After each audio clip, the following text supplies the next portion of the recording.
Guys, good morning, no? Good morning sa inyo, good morning. Guys, magpapakita pala ako sa inyo kasi first time ko magmaneho ng ganito, guys. Tignan nyo, ha. Itong Rubicon na Jeep Wrangler, guys. Ang angas nito. Grabe. Napakaangas. Mamanehuin natin to, guys. At may pupuntahan lang tayo ngayon. Pakita ko sa inyo yung yung loob. Grabe. Oh. Jeep Wrangler, guys. Rubicon. Ang angas pala nito. Oh. Ano pala to? Ito talaga, guys, ang pang camping, no? Silipin natin yung interior nito. Dito. Simple lang siya, okay. So wala siya ganun ka updated or impressive na features. Pero ang lupit nito, ang angas. Pakita ko sa inyo yung likod naman.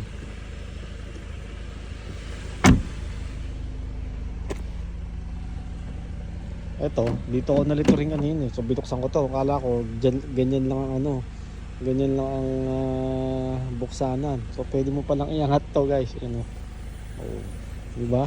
Angas. Baka pa tayo tubig. Malawak din ang nila, compartment to. Sarado na natin. Yan. Tapos ito. Tapos eto. Ganun din. Ito naman tayo. At yung driver seat, guys. Angas nito. Grabe. Okay.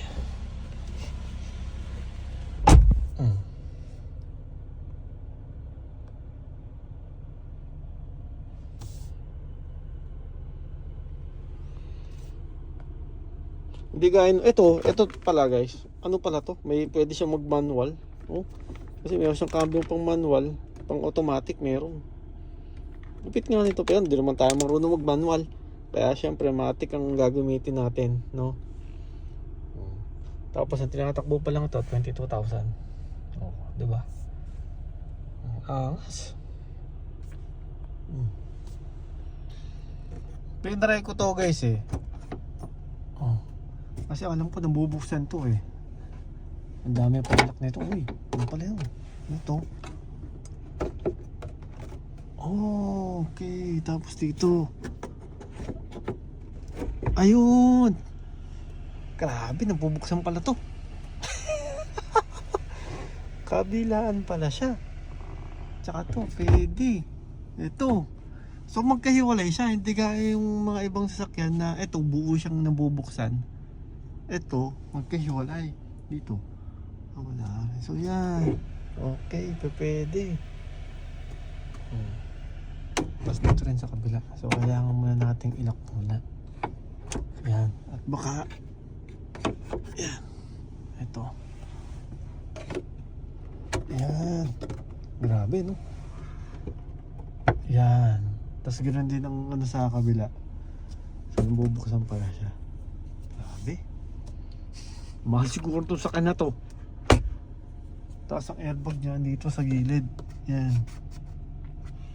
Dito rin sa kabila. Tapos ito, dito yung ilaw.